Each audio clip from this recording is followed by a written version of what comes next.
Imagine being trapped in a steel tube deep beneath the ocean's surface. Now imagine a nuclear reactor inside that tube is about to melt down. Our story begins on July 4th, 1961, American Independence Day.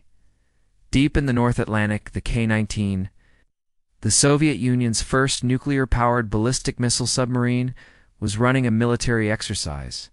She was the pride of the Soviet fleet, a symbol of their technological might, capable of launching nuclear warheads from anywhere in the world. But this pride came at a cost. The sub had been rushed into service, plagued by accidents and technical failures from the very beginning. The crew had a dark premonition about their vessel, a feeling that would soon prove tragically accurate.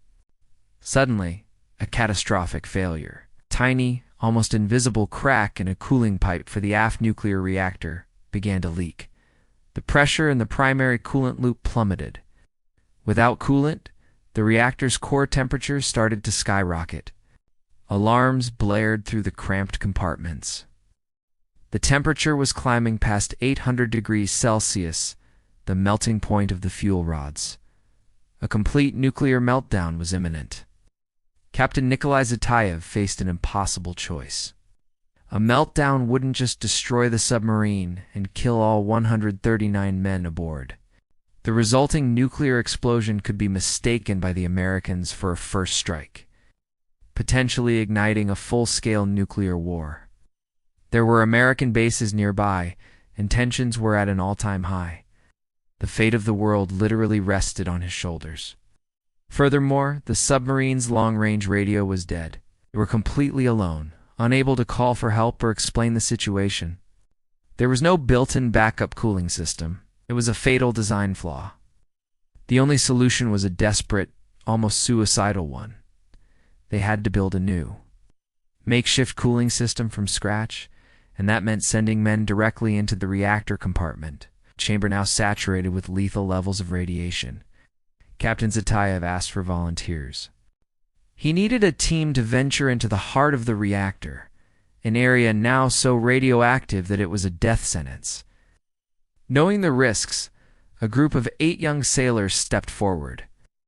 They were engineers, officers, and ordinary seamen, none older than 22.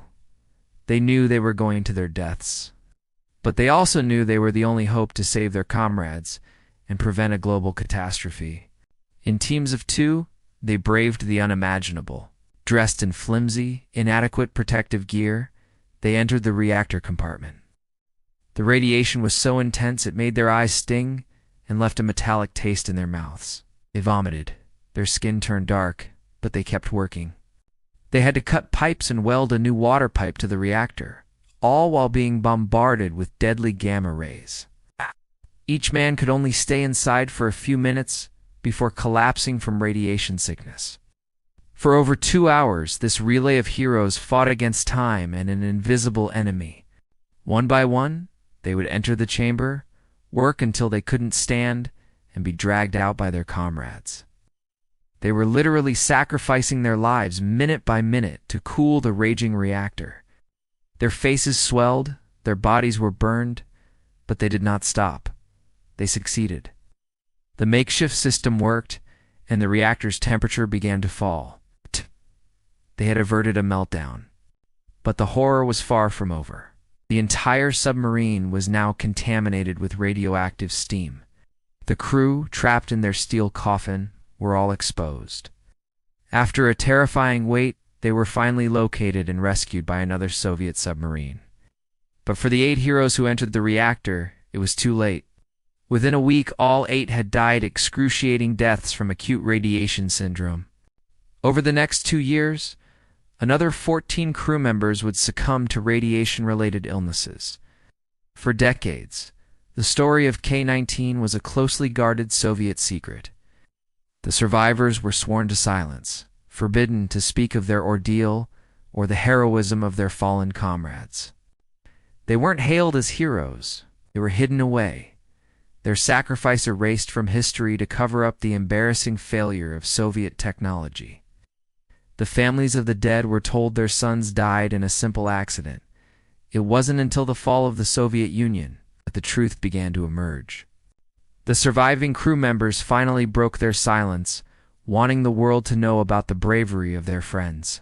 In 2006, former Soviet President Mikhail Gorbachev nominated the entire crew of the K-19 for the Nobel Peace Prize, acknowledging that their sacrifice had prevented a nuclear war. The story of K-19 is a chilling reminder of how close we came to the brink during the Cold War. But more than that, it's a profound testament to human courage. It's a story about ordinary men who, faced with an impossible situation, made the ultimate sacrifice not for glory or medals, but for their comrades and for all of humanity. Their bravery in the depths of the Atlantic saved the world from a nuclear nightmare. Thank you so much for watching. If this story moved you, please consider liking this video and subscribing to our channel for more incredible stories from history that you were never told. See you next time.